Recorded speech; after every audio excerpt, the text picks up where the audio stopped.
Good evening बच्चों, संसारपुर की important class में आपका स्वागत है। आज की क्लास हम लोग शुरू करेंगे क्वेश्चन नंबर 7 से आगे के। ठीक है, कल की क्लास में हमने 1 से लगाकर 6 तक के क्वेश्चन सॉल्व कर लिए थे। अगर आपने उस क्लास को नहीं देखा है तो डिस्क्रिप्शन में लिंक पड़ा हुआ है, आप जाकर देख सकते हैं। ठीक है, चलिए शुरू करेंगे आज की क्लास। यहाँ पर देखिए क्वेश्चन नंबर 7 कहा गया कि पानी की सतह से 14 मीटर ऊपर जहाज के डेक पर खड़े एक व्यक्ति का एक पहाड़ी की चोटी से उन्नयन कोण 60 अंश तथा पहाड़ी के आधार से अवनमन कोण 30 अंश है। पहाड़ी की ऊंचाई तथा उसकी जहाज से दूरी ज्ञात कीजिए, ये भी कहा गया है। ठीक है, चलिए सबसे पहले हम फिगर बना लेंगे। देखिए, पानी की सतह से कहा गया 14 मीटर ऊपर। ठीक है, ये मान लेते हैं पानी की सतह है। ये क्या है? पानी की सतह है।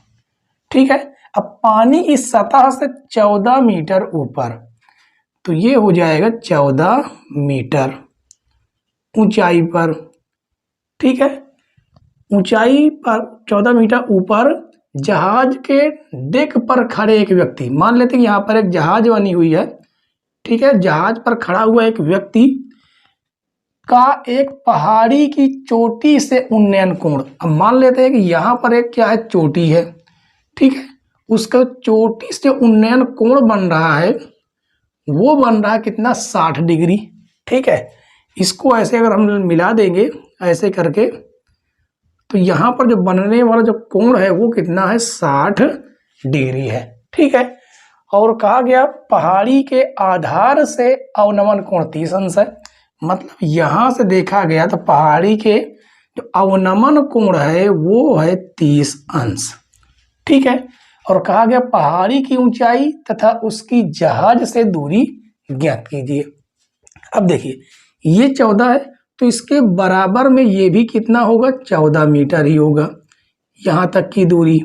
ठीक है, और इसके बीच की दूरी हम लोग मान लेते हैं कि बीच की दूरी x मीटर है, और इसे हम लोग मान लेते हैं कि ये जो दूरी है ये y मीटर है। ठीक है, अब ये अगर x है तो यहाँ से यहाँ तक की जो दूरी होगी वो भी तो x मीटर ही होगी। कितनी होगी? x metre. ये वाली ये भी कितनी होगी? x metre. अब इन त्रिभुजों के हम नाम देंगे। अब नाम क्या देते हैं? देखिए, ये हो जाएगा A, ये हो जाएगा B, ये हो जाएगा C, ये हो जाएगा D। इसको हम मान लेते हैं कि ये E है, और इसको हम मान लेते हैं, अच्छा ये हमने मान चुके हैं। ठीक है, चलिए अब इसके बारे में हम लिखेंगे कि हमने क्या क्या कितना कितना माना है। ठीक है, तो देखिए पहाड़ी की कुल ऊंचाई लिखेंगे, पहाड़ी की कुल ऊंचाई, कुल ऊंचाई कितनी हो जाती है? देखिए y प्लस 14 मीटर है। ठीक है, उसके बाद दोनों के क्या पूछा गया है कि पहाड़ी, देखिए यहाँ से यहाँ तक के आधार के बीच की दूरी पूछा है। ठीक है, यहाँ पर मान देते हैं कि आधार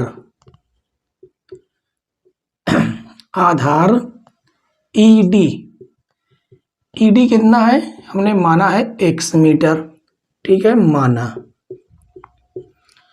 उसके बाद और तो हमने कुछ माना नहीं है। ठीक है, ये AE ऊंचाई जो दी गई है किसकी? पानी की सतह से ऊंचाई। ठीक है, जो AE है वो कितना है? 14 मीटर है। AE 14 मीटर है तो CD भी कितना होगा? 14 मीटर ही होगा। ठीक है, 14 मीटर। अब हम यहाँ पर सबसे पहले छोटा वाला त्रिभुज लेंगे। कौन सा त्रिभुज? ACD। ठीक है, चलिए लिखेंगे त्रिभुज ACD में। अब देखिए ये तो है आपका 30 अंश, तो कोण के सामने वाली भुजा लंब हो जाएगी, ये आधार हो जाएगी। ठीक है, तो यहाँ पर इसका मतलब हमें tan थीटा हम ले सकते हैं। tan थीटा बराबर होता है लंब बटे आधार। ठीक है, तो tan थीटा की वैल्यू कितनी दी गई है? 30 अंश। लंब हो जाएगा कितना? 14 आधार हो जाएगा x। तो tan 30 का मान होता है 1/√3 बराबर 14/x। ये भाग से गुणे में चला जाएगा तो आ जाएगा 14/√3। एक तो आंसर आपका ये हो सकता है, ठीक। या आप क्या करेंगे, यहाँ पर दिया गया है कि √3 का मान 1.732 लिख सकते हैं। तो x की वैल्यू कितना प्राप्त होगी, अगर इसका आप लोग गुणा करेंगे तो ये हो जाएगी 24 कितना प्राप्त होगा, 24 कितना 248 मीटर। ये आ गई x की वैल्यू, ठीक है। उसके बाद अब हम दूसरा त्रिभुज लेंगे। दूसरा त्रिभुज कौन सा लेंगे, ये वाला, ये ABC, ठीक है। तो त्रिभुज ABC में यहाँ पर भी हम tan थीटा ही इस्तेमाल करेंगे। tan थीटा बराबर होता है लंब बटे आधार। तो tan थीटा की वैल्यू इस बार 60 दी गई है, लंब हो जाएगी y और आधार हो जाएगा आपका x, ठीक है। कितना हो जाएगा x, और tan 60 का मान होगा √3 बराबर y/x। तो यहाँ से हमें y की वैल्यू निकालनी है, तो y बराबर हो जाएगा √3x, ठीक है। इसको मान सकते हैं समीकरण 1। अब करेंगे क्या कि यहाँ से x की वैल्यू उठाकर हम यहाँ पर रख देंगे, ठीक है। तो लिखेंगे x का मान, क्या लिखेंगे, x का मान समीकरण 1 में रखने पर, ठीक है। चलिए समीकरण 1 में रखेंगे, कहाँ पर, इस जगह पर। तो y बराबर कितना आ जाएगा, y बराबर आएगा √3 और x की वैल्यू देखिए कितनी है, 14√3, ठीक है। तो y बराबर आएगा 14 गुणे 3, क्योंकि √3 का √3 में करेंगे 3 आएगा, तो y बराबर 14 चौक 56 हो जाएगा। अब लिखेंगे पहाड़ी है कि चोटी है, पहाड़ी है, तो लिखेंगे पहाड़ी की कुल ऊंचाई। तो पहाड़ी कुल ऊंचाई कितनी थी, देखिए y+14 थी, y+14। अब y की वैल्यू कितनी आई है 56, अब +14, दोनों को जोड़ेंगे तो 6 और 4 10 के 0 हो जाएगा, हासिल 1, 5 1 6 और 1 कितना हो जाएगा 7, ठीक है। तो कितना आ जाएगा 70 मीटर कुल पहाड़ी की ऊंचाई होगी, ठीक है। देखिए बेहतरीन क्वेश्चन था और 2022 में आया हुआ क्वेश्चन है, ठीक है। तो आशा करते हैं कि क्वेश्चन आपको पूरी तरह समझ में आ गया होगा, ठीक है। आप अगर इन क्वेश्चनों का फिगर बना लेते हैं तो समझ जाइए कि 50% तो आपका फिगर के माध्यम से हल हो जाता है, ठीक है। बाकी का बचा हुआ 50% आप लिखकर सॉल्व करना पड़ेगा, ठीक है। चलिए अगला क्वेश्चन हम लोग देखेंगे, क्वेश्चन नंबर 8। क्वेश्चन नंबर 8 देखिए बच्चों कि इसमें कहा गया कि 60 मीटर ऊंचे भवन के शीर्ष से किसी मीनार के शीर्ष व पाद के अवनमन कोण क्रमशः 30 अंश और 60 अंश है, ठीक है। और कहा गया कि मीनार की ऊंचाई ज्ञात कीजिए, और ये 2020 में आया हुआ क्वेश्चन है। सबसे पहले हम क्या करेंगे कि फिगर पहले बना लेंगे, ठीक है। कहा गया कि 60 मीटर ऊंचा एक भवन है, तो मान लेते हैं कि ये 60 मीटर ऊंचाई का एक क्या है, भवन। कितना है, 60 मीटर ऊंचाई है, ठीक है। उसके बाद क्या कहा गया, कहा गया कि भवन के शीर्ष से किसी मीनार के शीर्ष के अवनमन कोण। अब ऊपर से देखने पर अवनमन कोण बन रहा है, इसका मतलब इसके सामने कोई एक छोटी मीनार होगी, ठीक है। ये मीनार है, इसको मैं से इसके आधार जोड़ देते हैं। तो मीनार के शीर्ष, भवन के शीर्ष से मीनार के शीर्ष का जो अवनमन कोण है वो क्रमशः कितना कितना दिया गया है, ये शीर्ष से दिया गया है 30 अंश है, और पाद से दिया यानी मीनार, ये क्या है, मीनार है, ये मीनार है, और ये क्या है, ये आपका भवन हो गया। ठीक है, तो भवन के शीर्ष से मीनार के पाद का जो अवनमन कोण बन रहा है वो बन रहा है कितना, 60 अंश। ठीक है, और कहा गया कि मीनार की ऊंचाई ज्ञात करो, ये पूछा है ये। ठीक है, ये इसको पूछ लिया है, तो इसको हम जो ऊंचाई है वो मान लेते हैं, इसकी ऊंचाई कितनी है, h मीटर है। ठीक है, इसके बीच की दूरी नहीं पता, बीच की दूरी हम मान लेते हैं कितनी है, x मीटर। ठीक है, चलिए उसके बाद हमें क्या करना है, इसके नाम दे देते हैं। नाम क्या देंगे, ये हो जाता है A, ये हो जाएगा B, C, D, E। ठीक है, सबसे पहले हम क्या करेंगे, सबसे पहले हम बड़े वाले त्रिभुज को देखेंगे, कौन सा, A, D, E। ठीक है, उसके पहले हम लिखेंगे, क्या लिखेंगे, भवन की ऊंचाई, भवन की ऊंचाई जिसको हमने क्या बोला है, AE, AE ये है 60 मीटर। ठीक है, और मीनार की ऊंचाई, मीनार की ऊंचाई, अब मीनार की ऊंचाई कितनी है, किसको हमने बोला है, CD को, और जो CD है वो और किसके बराबर है, BE के बराबर भी है, तो BE ये हमें क्या करना है, ज्ञात करना है, और हमने इसको माना क्या है, h माना है। ठीक है, इसको हम लिख देते हैं कि हमने h मीटर माना है। आधार हमने क्या माना है, तो यहाँ पर लिखेंगे आधार कौन है, ED बोल सकते हैं, BC बोल सकते हैं। ठीक है, क्योंकि जो EC है, ED क्या है, जो ED है वो BC के भी बराबर है, और इसको हमने माना है x मीटर। ठीक है, चलिए हम इस त्रिभुज को लेते हैं पहले।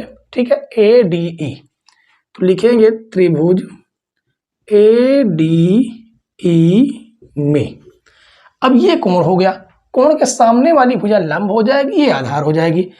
सबसे पहले हम आधार ज्ञात करेंगे, x की वैल्यू। ठीक है, तो यहां पर हम क्या करेंगे कि tan थीटा का हम इस्तेमाल कर सकते हैं, tan थीटा बराबर लंब बटे आधार। ठीक है, तो tan थीटा की वैल्यू कितनी दी गई है, 60 अंश, लंब भी कितना है, 60 है, आधार हो जाएगा x, और tan 60 का मान होता है √3 बराबर 60 बटे x। अब x इधर आ जाएगा, √3 इधर आ जाएगा, यानी x बराबर आएगा 60 बटे √3।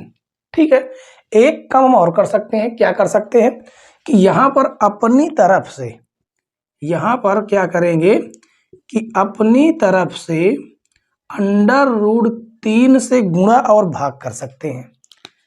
ठीक है, और चाहे तो इतना ही लिख रहने दें, कोई भी दिक्कत नहीं होगी। ठीक है, चलिए इतना ही लिख रहने देते हैं।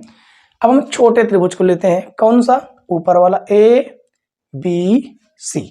ठीक है, तो त्रिभुज ABC में, अब इसको हमने क्यों लिया, क्योंकि हमें इसकी लंबाई ज्ञात करनी इतने की, और इस 60 से अगर इसको हम घटा देंगे तो केवल हमारे पास BE बचेगा, और यही क्या है, CD है जो मीनार की ऊंचाई होगी।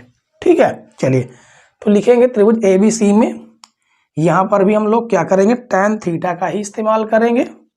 ठीक है, तो tan थीटा, थीटा कितना दिया गया, 30 अंश, लंब, अब यहां पर देखिए लंब हमें नहीं पता, लंब ये क्या है, AB है। ठीक है, क्या है, AB, AB, आधार जितना ये निकला है उतना ये भी होगा। ठीक है, और वो कितना है, x है, कितना है, x, tan 30 का मान 1 बटे √3 बराबर AB बटे x।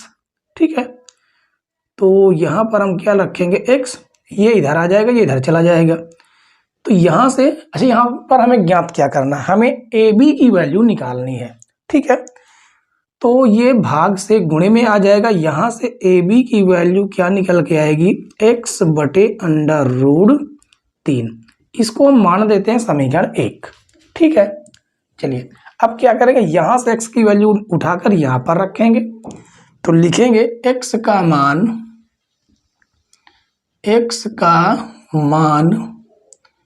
समीकरण 1 में रखने पर, ठीक है, समीकरण 1 में यहाँ पर रख देंगे।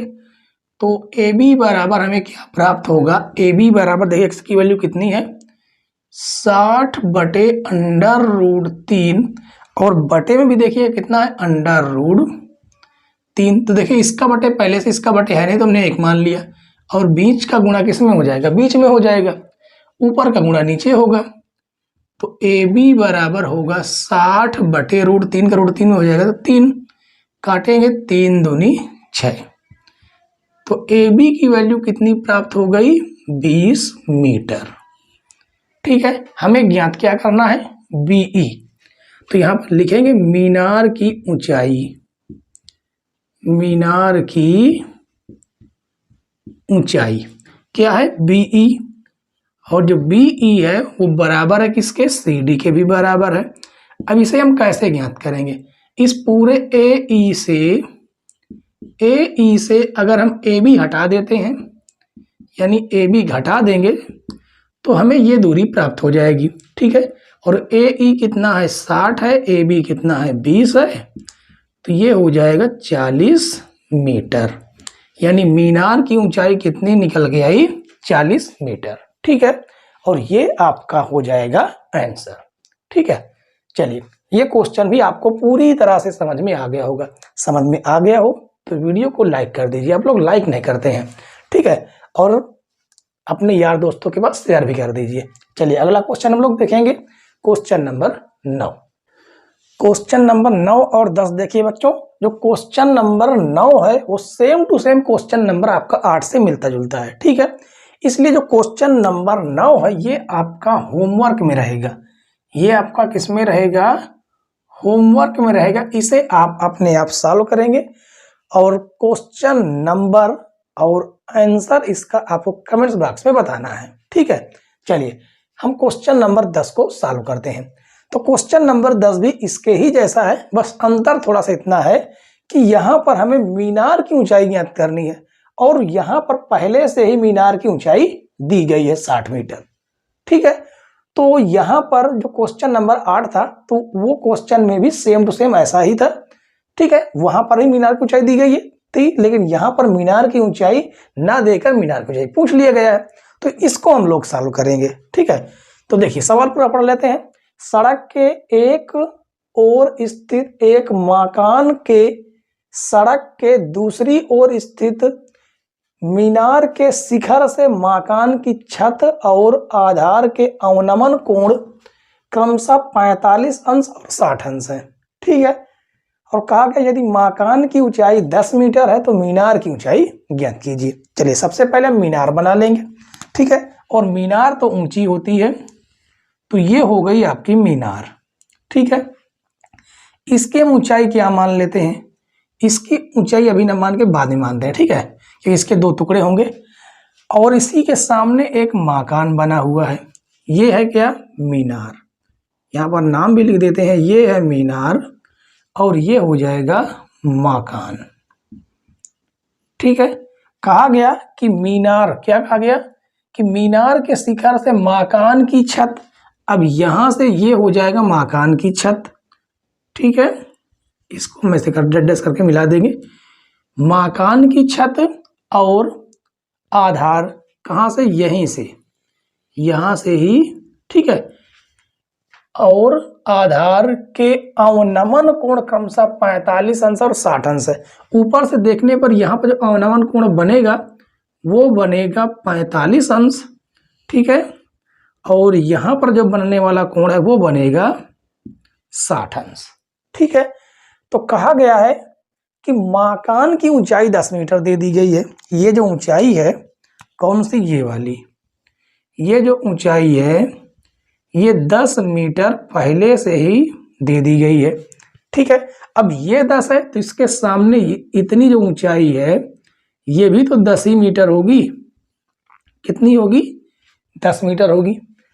तो ये टोटल मीनार की ऊंचाई है, तो हमें मीनार की ऊंचाई ज्ञात करनी है।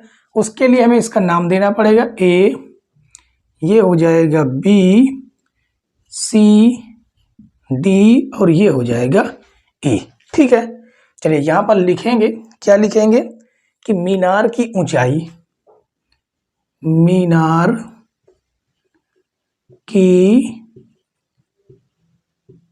ऊंचाई कितनी होगी? मीनार की ऊंचाई, इसकी हम ऊंचाई कुछ मान लेते हैं। क्या मान लेते हैं? वाई मीटर मान लेते हैं।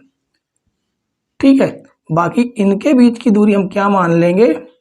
एक्स मीटर मान लेते हैं। ठीक है, तो लिखेंगे मीनार की ऊंचाई कितनी हो जाएगी? वाई और प्लस ये 10 हो जाएगी, यानी वाई प्लस 10 मीटर। ठीक है, और जो मकान है, मकान की ऊंचाई, मकान की ऊंचाई कितनी है? जो सीडी है, जो सीडी है वो बराबर होगा किसके? बीई के बराबर भी होगा। बीई वो कितना है? 10 मीटर है। ठीक है, अब हमने आधार क्या माना है? आधार, जो आधार ईडी है वो हमने माना है एक्स मीटर, और जो ईडी है ये ईडी और किसके बराबर होगा? और इसके बीसी के बराबर भी होगा। ठीक है, बीसी कितना है? X metre. अब हम शुरू करेंगे। सबसे पहले हम ये वाला त्रिभुज लेते हैं, ये छोटा वाला त्रिभुज। ठीक है, तो छोटा वाला त्रिभुज, वैसे छोटा वाला त्रिभुज ना लेके पहले हम बड़ा वाला त्रिभुज लेते हैं क्योंकि हमें आधार निकालना है। तो ए डी ई, ठीक है, त्रिभुज ए डी ई में क्या करना है? कोण के सामने वाली भुजा क्या हो जाएगी? लंब हो जाएगी। तो लंब कितनी होगी? लंब ये पूरी हो जाएगी। वैसे हमें पूरी भुजा हमें पता नहीं है। जब पूरी भुजा नहीं पता तो हम इस बड़े वाले त्रिभुज को नहीं ले सकते, तो हम इस त्रिभुज को लेंगे। ठीक है, तो यहां पर हम क्या लेंगे? A B C. कौन सा त्रिभुज लेंगे? ए बी सी में। अब यहां पर हम tan थीटा लगाएंगे। tan थीटा क्यों लगाएंगे? क्योंकि थीटा के सामने में लंब हो जाएगी, ये आधार हो जाएगी। ठीक है, tan थीटा बराबर लंब बटे आधार, ये होता है। तो tan थीटा की वैल्यू कितनी है? 45 अंश है। लंब कितना हो जाएगा? y हो जाएगा, और आधार ये कितना है? x माना गया, तो ये x ही होगा। ठीक है, x। tan 45 का मान होता है 1 y अपान x, ये भाग से गुणे में जाएगा, तो यानी x बराबर कितना हो गया? y। इसको हम मानेंगे समीकरण 1। ठीक है, अब उसके बाद हम इस त्रिभुज को लेते हैं। ठीक है, चलिए लिखेंगे त्रिभुज ए डी ई में, त्रिभुज ए डी ई में। अब यहां पर भी हमें tan थीटा ही लेना पड़ेगा। तो tan थीटा कितना है? 60 अंश। लंब आपका कितना हो जाएगा? ये पूरी का पूरा जो यहां से लगाकर यहां से यहां तक ये पूरा का पूरा लंब है। लंब कितना है? y plus 10। ठीक है, तो y प्लस 10, आधार कितना है? x है, तो ये हो जाएगा x। tan 60 का मान होता है √3 बराबर y प्लस 10 बटे x, ये भाग से गुणे में आ जाएगा। ठीक है, भाग से गुणे में आएगा तो ये हो जाएगा √3x बराबर y प्लस 10। अब ये धन से हम ऋण में लाएंगे। ठीक है, क्योंकि हमें निकालना है y का मान, तो ये हो जाएगा √3x माइनस y बराबर कितना हो जाएगा? 10। इसका नाम हम दे देते हैं समीकरण 2। ठीक है, हम करेंगे क्या कि यहाँ से x की वैल्यू उठाकर हम यहाँ पर रखेंगे। तो लिखेंगे कि x का मान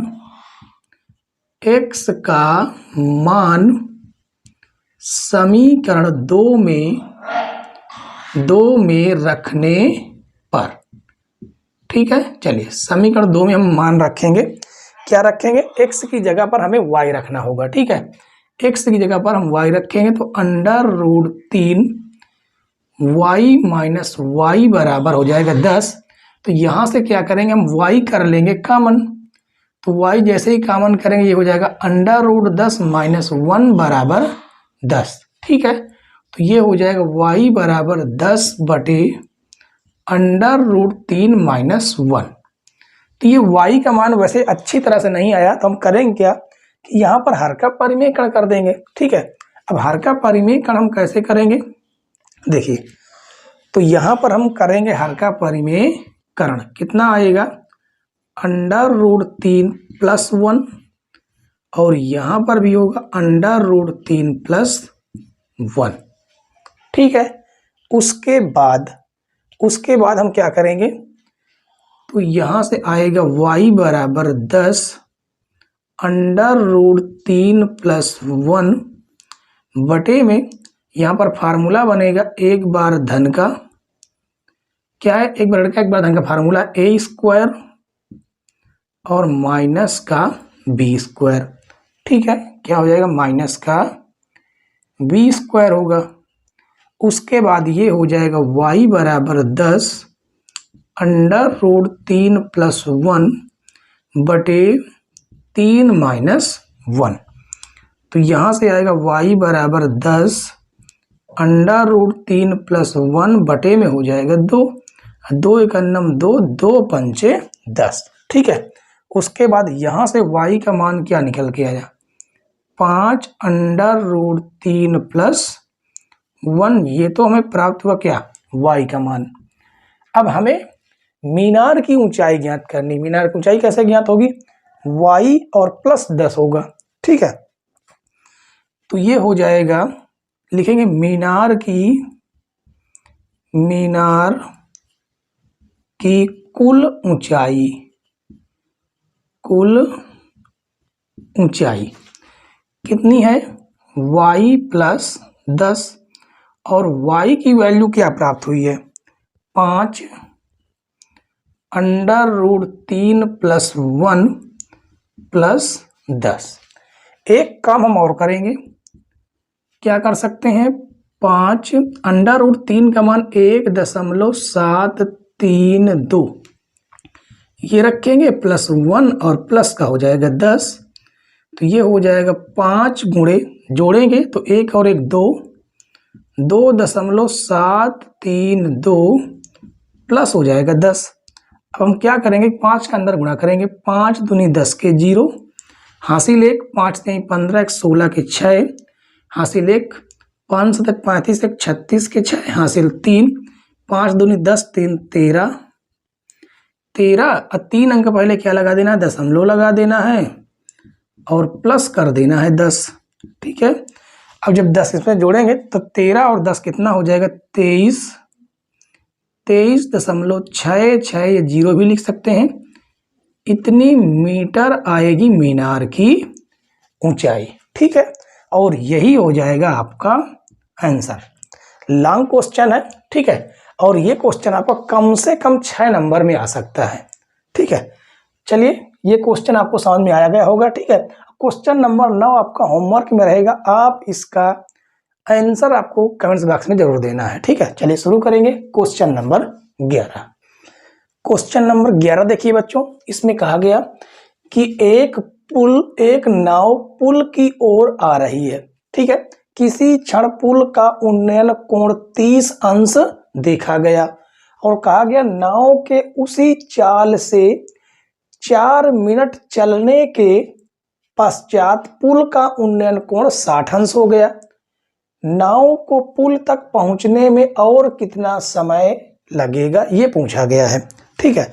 चलिए हम मान लेते हैं कि ये एक पुल है, ये क्या है, एक पुल, और नाव यहाँ पर है, यहाँ पर क्या है, एक नाव है। ठीक है, अब यहाँ से देखा गया कि नाव का जो उन्नयन कोण है वो कितना है, 30 अंश है। ठीक है, कितना है, 30 अंश, सॉरी 60 लिख गया, कितना दिया गया है, 30 अंश दिया गया है। ठीक है, और कहा गया कि उसी चाल से 4 मिनट पश्चात यहां से यहां तक मान लेते हैं कि 4 मिनट उसको लगा है, कितना, 4 मिनट, तो नाव यहां से यहां आ गई। अब कहा गया 4 मिनट चलने के पश्चात पुल का उन्नयन कोण 60 अंश हो गया। कितना हो गया उन्नयन कोण, ये वाला हो गया 60 अंश। ठीक है, तो कहा गया कि और कितना समय लगेगा पुल तक पहुंचने में। ठीक है, तो हमें इसके बीच की दूरी चाहिए और इसके भी बीच की दूरी चाहिए। ठीक है, चलिए तो इनका हम पहले नाम दे देते हैं, ए, ये हो जाएगा बी, ये हो जाएगा सी और ये हो जाएगा डी। ठीक है, और हाँ यहाँ पर जो पूछा गया है समय, वो तो हमें ज्ञात ही करना है। ठीक है, और यहाँ पर हमें इस पुल की ऊंचाई नहीं दी गई, ऊंचाई हम क्या मान लेते हैं, h। हमने ऊंचाई क्या मान लिया, h मीटर। अब यहाँ पर हम लिखेंगे, क्या लिखेंगे, माना पुल की ऊंचाई,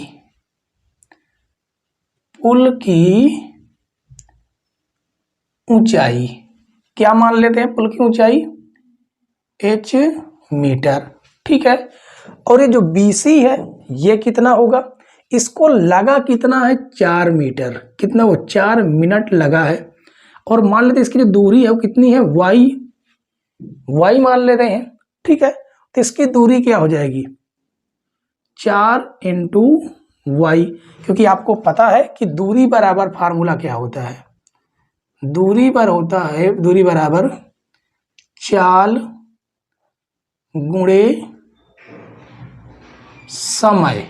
ठीक है, तो यहां पर ये समय ये ना होकर क्या हो जाएगा, इसकी हमें चाल माननी होगी। ठीक है, माना नाव की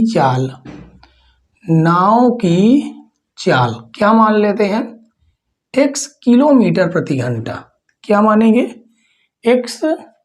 वैसे यहाँ पर किलोमीटर तो कुछ दिया नहीं गया, यहाँ पर हमने क्या माना, मीटर माना है। ठीक है, तो हम मीटर ही मानेंगे, मीटर प्रति सेकेंड। ठीक है, अब उसके बाद देखिए दूरी का जो फार्मूला है, अगर दूरी देखिए, अगर हमें BC निकालना है, क्या, BC, तो चाल कितनी है, चाल x है, समय कितना है, 4 है, तो दूरी कितनी निकल के आई, 4x। अगर हमें CD निकालना है, क्या निकालना है, CD, तो CD की दूरी क्या होगी, अगर हम मान लेते हैं कि यहां तक जाने में कितना समय लगा है, t समय लगा है, कितना, t समय। ठीक है, तो जो दूरी है वो कितनी होगी, CD की, फार्मूला चाल गुणे समय, चाल कितनी है, x है। ठीक है, चाल कितनी है, x है, और समय कितना लगा है, t लगा है, यानी हो जाएगा xt। ठीक है, ये हमने इसीलिए यहाँ पर हम लिख देते हैं, क्या है, xt है। अब हम क्या करेंगे, छोटे वाले त्रिभुज को पहले लेंगे। ठीक है, चलिए तो लिखेंगे कि त्रिभुज ACD में कौन सा फार्मूला लगेगा, tan थीटा लगेगा। ठीक है, तो tan थीटा बराबर लंब बटे आधार। tan थीटा की वैल्यू कितनी दी गई है, 60 अंश, लंब आपका h है, आधार है xt। ठीक है, उसके बाद ये है tan 60 का मान हो जाता है √3 बराबर h/xt। अब क्या करेंगे, भाग से गुणे में जाएगा, तो यहां से h की वैल्यू निकल के आएगी √3xt, ये हो जाएगा समीकरण 1। ठीक है, अब हम बड़ा वाला त्रिभुज लेंगे, कौन सा त्रिभुज, ABD। ठीक है, तो त्रिभुज ABD में क्या करेंगे, यहां पर भी हमें tan थीटा लेना पड़ेगा, तो यहां पर भी हम tan थीटा लेंगे। ठीक है, तो आ जाएगा tan थीटा, थीटा कितना है, 30 अंश है, और लंब आपका h है। आधार आपका देखिए यहाँ से लगाकर ये पूरा हो जाएगा कितना 4x प्लस एक्स टी, ये पूरा आपका आधार होगा। ठीक है, तो आधार हो जाएगा 4x प्लस एक्स टी। अब tan 30 का मान हो जाएगा 1/√3 बराबर h बटे 4x प्लस एक्स टी। ये भाग से कहाँ आ जाएगा, गुणे में आ जाएगा। तो यहाँ से h की जो वैल्यू निकल के आई वो निकल के आई 4x प्लस एक्स टी बटे √3। ये हो जाएगा समीकरण 2। अब देखिए ये भी h है, ये भी h है, या तो यहाँ से मान उठाकर यहाँ पर रख दे, या इसका मान h का मान उठाकर यहाँ पर रख दे, या तो हम समीकरण 1 और 2 दोनों को क्या कर दे, बराबर कर दे। ठीक है, तो लिखेंगे समीकरण 1 बराबर समीकरण 2, दोनों को हमने क्या कर दिया, बराबर। ठीक है, तो कितना है देखिए, ये है √3 एक्स टी बराबर कितना है 4x प्लस एक्स टी बटे √3। अब √3 को भाग से हम गुणे में भेजेंगे तो हो जाएगा √3 गुणे √3 एक्स टी बराबर 4x प्लस एक्स टी। √3 का √3 में हो जाएगा तो हो जाएगा 3x टी, ये धन से ऋण में आ जाएगा, एक्स टी बराबर 4x। ठीक है, उसके बाद हम यहाँ से क्या करेंगे देखिए 3x से 3xt से 1xt चला जाएगा तो 2xt बराबर 4x, x से x आपका कट जाएगा तो ये हो जाएगा 2t बराबर 4 और 2 दूनी 4, तो t बराबर कितना निकल के आया 2। ठीक है, और ये क्या है, टाइम है, क्या है, टाइम।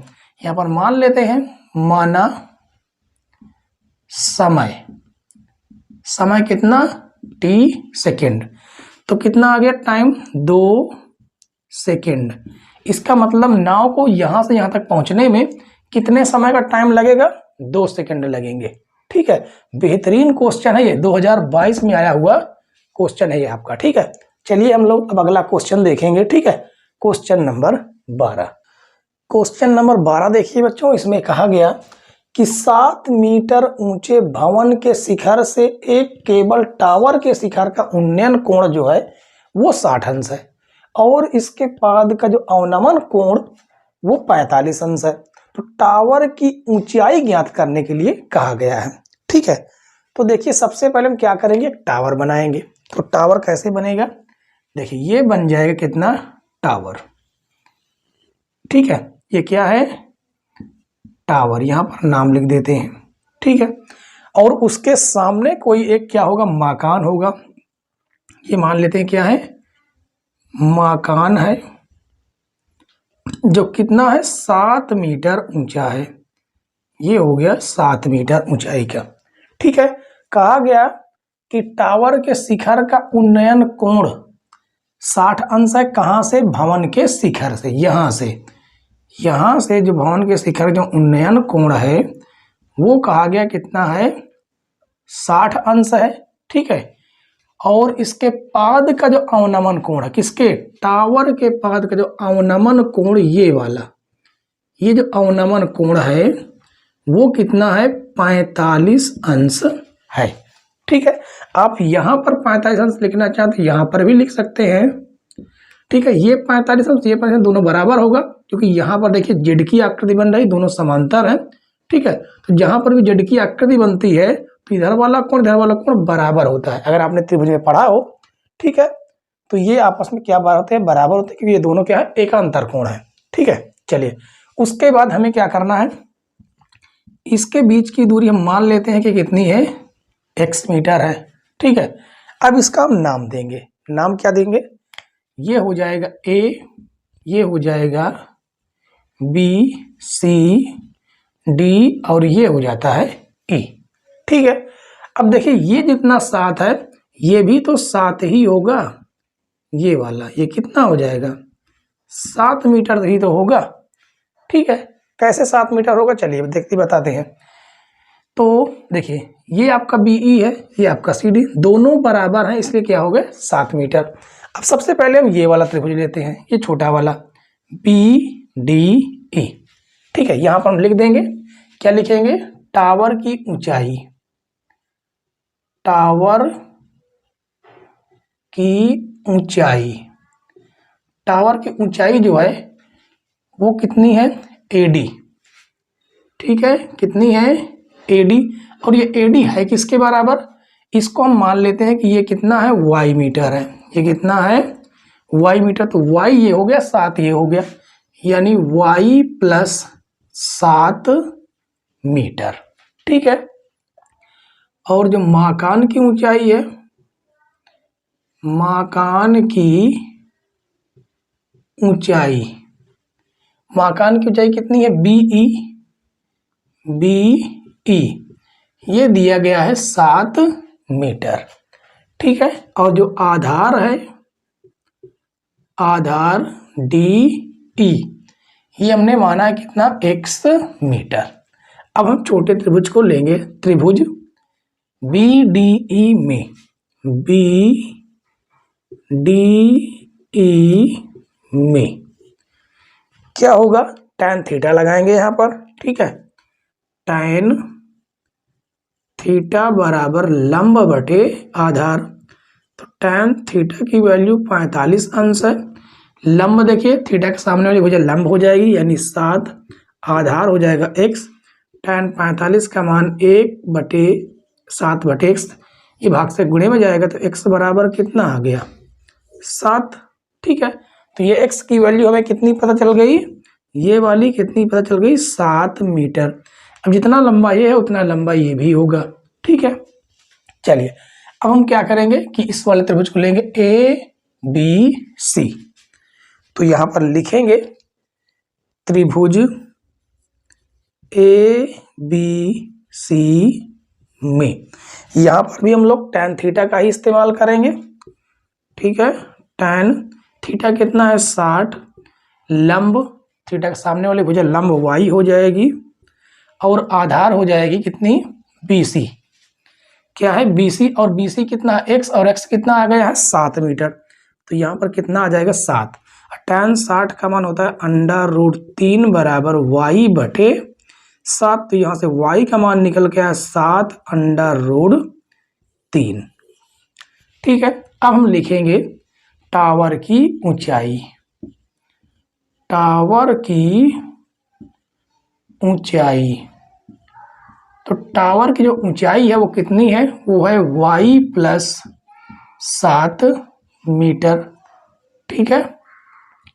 और Y की वैल्यू देखिए कितनी दी गई है, 7 √3 प्लस 7, ठीक है। और यहाँ से अगर हम 7 कॉमन करेंगे तो ये हो जाएगा √3 प्लस 1 मीटर, ये हो जाएगी आपकी टावर की ऊंचाई, ठीक है। और यही हो जाएगा आपका आंसर। बेहतरीन क्वेश्चन है, देखिए NCERT क्वेश्चन है, और साथ में 2019 और 22 में आया हुआ क्वेश्चन भी है, ठीक है। चलिए क्वेश्चन नंबर 12 तो सॉल्व हुआ, अब सॉल्व करेंगे क्वेश्चन नंबर 13। क्वेश्चन नंबर 13 देखिए, इसमें कहा गया कि किसी मीनार के आधार से A और B दूरी पर एक ही रेखा में स्थित दो बिंदुओं क्रमशः A और B से देखने पर मीनार के ऊपरी सिरे के उन्नयन कोण पूरक पाए जाते हैं, ठीक है। और कहा गया सिद्ध कीजिए कि मीनार की ऊंचाई √AB है। चलिए सबसे पहले हम क्या करेंगे, फिगर को बना लेंगे। ये हमने क्या बना लिया, मीनार, ठीक है। और इसकी ऊंचाई हम क्या मान लेते हैं कि इसकी जो ऊंचाई है वो कितनी है, h है, ठीक है। और कहा गया है कि एक ही रेखा में स्थित है दो बिंदु, तो ये हम मान लेते हैं कि ये यहाँ पर एक बिंदु A है और यहाँ पर एक बिंदु कौन है, B है। अब A से देखने पर मीनार के शिखर का जो उन्नयन कोण है और B से देखने पर जो मीनार के उन्नयन कोण है वो पूरक पाए जाते हैं। पूरक कोण का मतलब है दोनों कोणों का योग 90 अंश होना चाहिए। अगर इस कोण को हम क्या मानते हैं, थीटा मानते हैं, तो ये वाला कोण कितना होगा, 90 माइनस थीटा हो जाएगा, ठीक है। अगर आप इसे थीटा मानेंगे तो ये 90 माइनस थीटा हो जाएगा। ठीक है, और कितनी कितनी दूरी पर कहा गया कि यहाँ से यहाँ तक की दूरी a है। ठीक है, और ये वाली जो दूरी है वो कितनी है, b है। अब इसका हम नाम देंगे a, यहाँ पर हो जाएगा b, ये हो जाएगा, ये पहले से दिया गया है, सॉरी ये चीज़ पहले से ही दे दी गई है। जो बिंदु हम मान रहे हैं वो पहले से दिया गया है a और b। ठीक है, तो a और b तो दिया गया है, इसका नाम दे देते हैं c और इसका नाम दे देते हैं d। ठीक है, चलिए अब यहां पर हम लिखेंगे मीनार की ऊंचाई, माना मीनार की ऊंचाई हमने क्या माना है, h मीटर है, h मीटर है। ठीक है, चलिए अब हम कौन सा त्रिभुज लेंगे, त्रिभुज ACD। तो त्रिभुज ACD में हम क्या करेंगे, tan थीटा लेंगे। ठीक है, तो ये हो जाएगा tan थीटा बराबर क्या होता है, लंब बटे आधार। ठीक है, तो tan थीटा बराबर लंब कितना है, थीटा के सामने वाली भुजा लंब h, आधार है a, ये हो जाएगी समीकरण 1। ठीक है, अब हम दूसरा त्रिभुज लेंगे, त्रिभुज कौन सा, BCD। तो BCD में यहां पर भी हम क्या लेंगे, tan थीटा। तो tan थीटा, थीटा कितना दिया गया देखिए 90 माइनस थीटा दिया गया है, और h अपान कितना हो जाएगा b, tan 90 माइनस थीटा क्या हो जाएगा, काट थीटा बराबर h अपान b, ये हो जाएगा समीकरण 2। अब समीकरण 1 और 2 दोनों का हम क्या कर देंगे, गुणा कर देंगे। ठीक है, तो लिखेंगे समीकरण 1 गुणे समीकरण 2। ठीक है, चलिए तो यहां पर हो जाएगा tan थीटा गुणे काट थीटा बराबर h अपान a गुणे h अपान b। तो यहां पर हम एक काम ये करेंगे, tan थीटा गुणे काट थीटा को हम 1 बटे क्या लिख सकते हैं, tan थीटा, और ये h कितना हो जाएगा, h स्क्वायर बटे में हो जाएगा ab। तो tan से tan कट जाए, केवल 1 बचेगा और ये इधर आ जाएगा, यानी कि h स्क्वायर कितना, h स्क्वायर बराबर होगा ab, और इधर से हम इसको हटाएंगे तो अंडर रूट कितना हो जाएगा, ab। तो देखिए h की वैल्यू कितनी आ गई, अंडर रूट ab, और इसी को हमें क्या करना था, प्रूफ करना था। ठीक है, तो ये क्या हो गया, सिद्ध हुआ, सिद्ध हुआ। ठीक है, तो ये बहुत ही मोस्ट इंपॉर्टेंट क्वेश्चन है, इसको आप टिक कर लीजिएगा, ये मोस्ट इंपॉर्टेंट क्वेश्चन है। ठीक है, मोस्ट इंपॉर्टेंट क्वेश्चन है ये। अधिकतर ये क्वेश्चन देखा जाता है, कहीं कहीं ऐसा होता है कि a और b की जगह पर 4 और 9 दे देता है, a और b की जगह पर 4 और 9 दे देता है, और कहता है कि मीनार की ऊंचाई सिद्ध कीजिए कितनी है, 6। अगर आपने पिछली क्लास देखी है तो ऐसा क्वेश्चन हमने एक सेम टू सेम ऐसा क्वेश्चन बताया हुआ है। ठीक है, चलिए अगला क्वेश्चन हम देखेंगे, आज की क्लास का लास्ट क्वेश्चन होगा क्वेश्चन नंबर 14। क्वेश्चन नंबर 14 देखिए कि इसमें कहा गया कि एक 80 मीटर चौड़ी सड़क के दोनों ओर आमने सामने समान लंबाई वाले, यहाँ पर डबल बार समान लिख गया है, समान लंबाई वाले 2 खंभे लगे हुए हैं। ठीक है, और कहा गया इन दोनों खंभों के बीच सड़क के एक बिंदु से खंभों के शिखर के उन्नयन कोण क्रमशः 60 अंश और 30 अंश है। खंभों के बीच खंभों की ऊंचाई और खंभों से बिंदु की दूरी ज्ञात कीजिए, और यहाँ पर √3 का मान दिया गया 1.73, और ये यूपी में 2020 में आया हुआ क्वेश्चन है। ठीक है, चलिए सबसे पहले हम क्या करेंगे कि 2 समान ऊंचाई के हम खंभे बना लेते हैं। ठीक है, ये 2 समान ऊंचाई के क्या बना लिए, खंभे बना लिए। ठीक है, और कहा गया ये एक सड़क है, सड़क के एक बिंदु से दोनों जो खंभे हैं उनके जो कोण है वो क्रमशः कहा गया है कितना है 60 अंश और एक का दिया गया है 30 अंश। दोनों के जो बीच की दूरी है वो कहा गया है कि 80 मीटर है इनके बीच की दूरी। अगर हम इसके बीच की दूरी x मीटर मान लेते हैं तो इधर की जो बचेगी दूरी वो कितनी होगी, वो होगी 80 माइनस x मीटर। ठीक है, दोनों की जो ऊंचाइयां हैं वो आपस में क्या है, बराबर हैं, समान ऊंचाई के हैं। ठीक है, चलिए अब हम क्या करेंगे, इनके नाम दे देंगे। नाम क्या देंगे, इसका हम नाम दे देते हैं ए बी, इसका हम नाम देंगे सी डी और ई। ठीक है, चलिए यहां पर लिखेंगे माना दोनों खंभों की